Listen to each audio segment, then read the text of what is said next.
नमस्कार दोस्तों, हमारे यूट्यूब चैनल पर आप सभी लोगों का स्वागत है।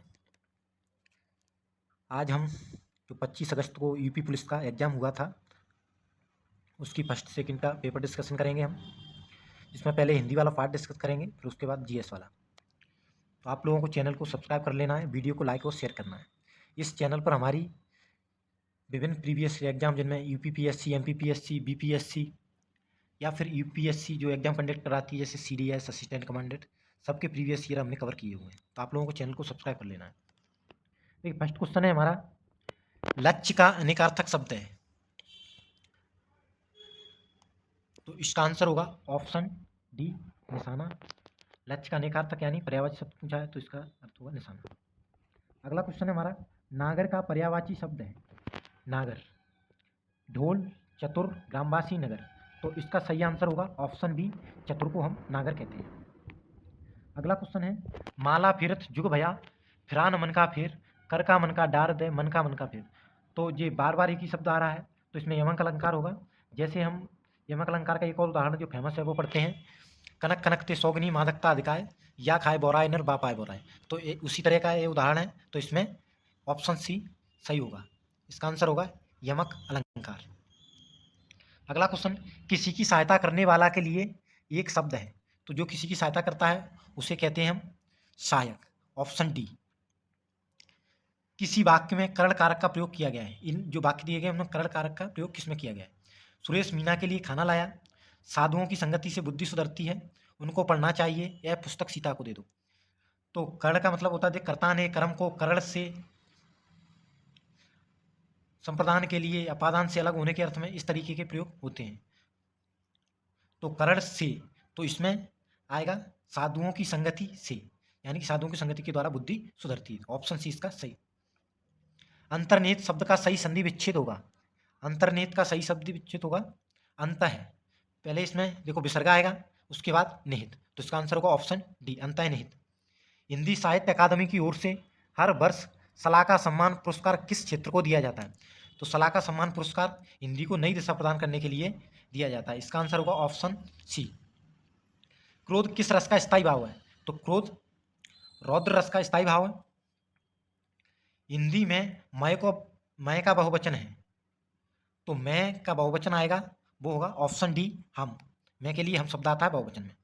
विरोध करना के लिए सही मुहावरा है, सिर चढ़ाना, सिर उठाना, सिर झुकाना या सिर कटाना।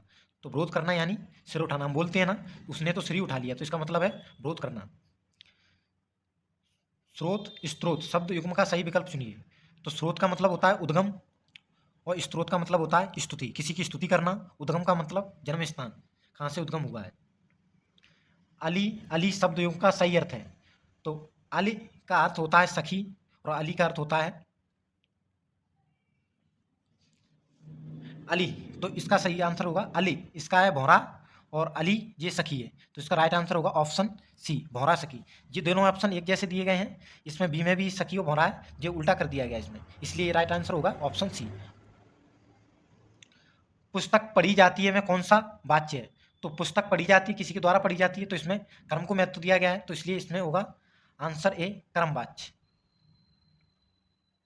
निम्नलिखित में से कौन सा शब्द तत्सम नहीं है? देखिए नग्न ये तत्सम शब्द है, नख ये भी तत्सम शब्द है, क्षमा ये भी तत्सम शब्द है। नेह नहीं होता है, नेह की जगह होगा स्नेह। अगर स्नेह होता तो सही होता, ये तत्सम शब्द है स्नेह।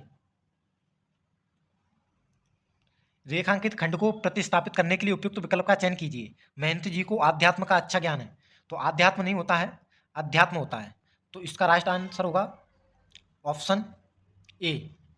महंत जी को अध्यात्म का अच्छा ज्ञान है। जब इसमें एक प्रत्यय जुड़ेगा तो आध्यात्मिक हो जाएगा, तो बड़ा आएगा, ठीक है। जैसे सप्ताह होता है उसमें एक प्रत्यय जुड़ेगा तो साप्ताहिक हो जाता है, उसी प्रकार अध्यात्म में एक प्रत्यय जुड़ेगा तो आध्यात्मिक हो जाता है, तो इसलिए इसका आंसर होगा ऑप्शन ए। निम्नलिखित में शुद्ध वाक्य है, निरपराधी व्यक्ति को दंड नहीं मिलना चाहिए। निरपराधी, निरपराध होता है बादशाह ने मुक्त हस्त दान किया, तो इसमें ए सही है, बी ऑप्शन इसका राइट आंसर होगा। भारत कभी ब्रिटेन के अधीन था, अधीन नहीं होता है, अधीन होता है। उसे पैतृक संपत्ति में हिस्सा नहीं मिला, पैतृक नहीं होता है, पैतृक होता है, पैतृक लिखते हैं हम।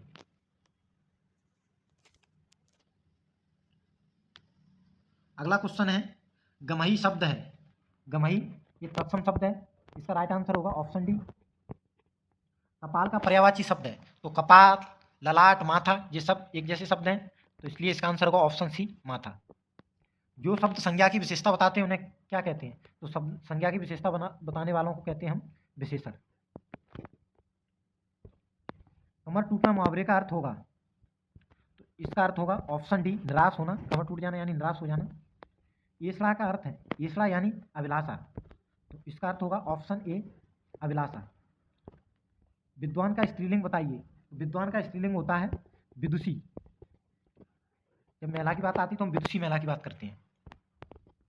ओ बहुत कठिन समय, अभिलाषा। विद्वान का स्त्रीलिंग बताइए, विद्वान का स्त्रीलिंग होता है विदुषी। जब महिला की बात आती है तो हम विदुषी महिला की बात करते हैं। ओ बहुत कठिन समय आया है, तो यहाँ क्या लगे ओ, ये विस्मयबोधक शब्द है, तो यहाँ सीधा ये इसका आंसर होगा ऑप्शन ए, ये विस्मयबोधक चिन्ह लगेगा यहाँ। 2020 का ज्ञानपीठ पुरस्कार किस रचनाकार को दिया गया? 2020 का ज्ञानपीठ पुरस्कार दिया गया था असमिया भाषा के लिए नीलमणि फूकन को। देखिए अमिताभ घोष को इंग्लिश के लिए ज्ञानपीठ पुरस्कार मिला है और पहले व्यक्ति हैं जिन्हें इंग्लिश के लिए ज्ञानपीठ पुरस्कार दिया गया है। तो ज्ञानपीठ पुरस्कार संविधान की 8वीं अनुसूची में जो बड़े 22 भाषाएं उन्हीं में दिया जाता है सामान्यतः। चूड़ी अच्छी थी में थी कौन सी क्रिया है?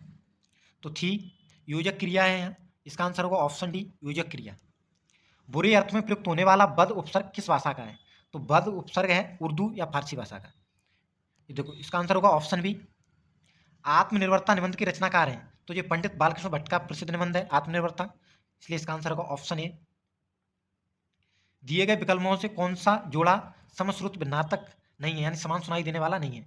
अणु, अनु ये एक जैसे हैं, अंत, आरंभ ये विलोम है, तो इसका आंसर होगा ऑप्शन बी। अनिल, अनल, अभय, उभय ये भी एक जैसे शब्द हैं। निम्नलिखित वाक्यांश को ध्यानपूर्वक पढ़िए और बताइए कि यह किस समास का उदाहरण है। जल में समाधि,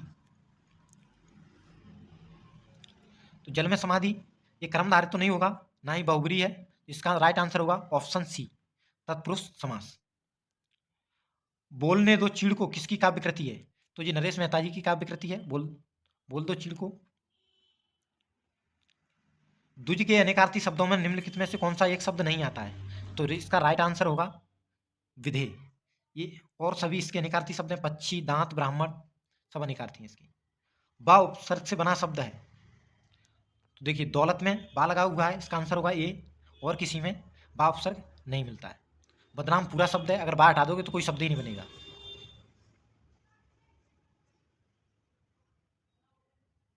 ये गद्यांश है, आप लोग अगर इसको एक बार पढ़ोगे तो इसका आंसर भी दे सकते हो। देखिए राजभाषा का अर्थ राजा या राज्य की भाषा है, वह भाषा जिसमें शासक या शासन का काम होता है। राष्ट्रभाषा वह है जिसका व्यवहार राष्ट्र के सामान्य जन करते हैं। राजभाषा का क्षेत्र सीमित होता है, राष्ट्रभाषा सारे देश की संपर्क भाषा है। राष्ट्रभाषा के साथ जनता का भावात्मक लगाव रहता है, क्योंकि उसके साथ जनसाधारण की सांस्कृतिक परंपराएं जुड़ी रहती हैं।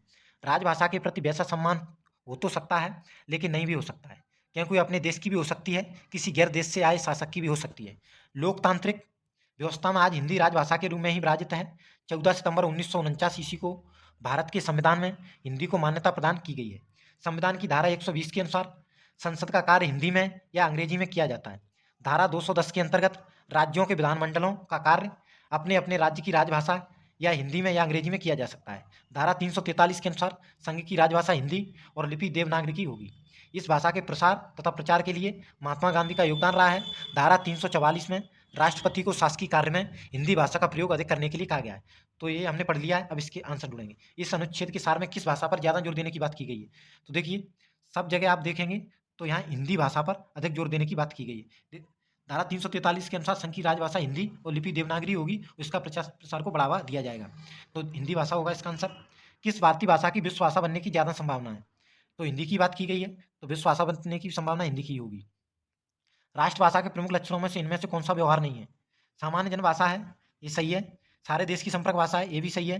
जनता की भावना तथा सांस्कृतिक भाषा है, और डी है इसका क्षेत्र सीमित होता है। देखिए राष्ट्रभाषा का क्षेत्र सीमित नहीं होता है, क्षेत्र सीमित होता है राजभाषा का, ये देख सकते हैं आप, इसमें दिया गया है राजभाषा का क्षेत्र सीमित होता है, तो इसका आंसर होगा ऑप्शन डी क्षेत्र सीमित होता है।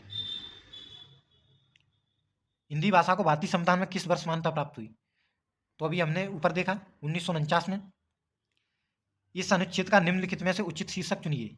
भावनात्मक भाषा, जनभाषा, बोलचाल की भाषा, राजभाषा और राष्ट्रभाषा। तो उचित शीर्षक है इसका ऑप्शन डी, राजभाषा और राष्ट्रभाषा।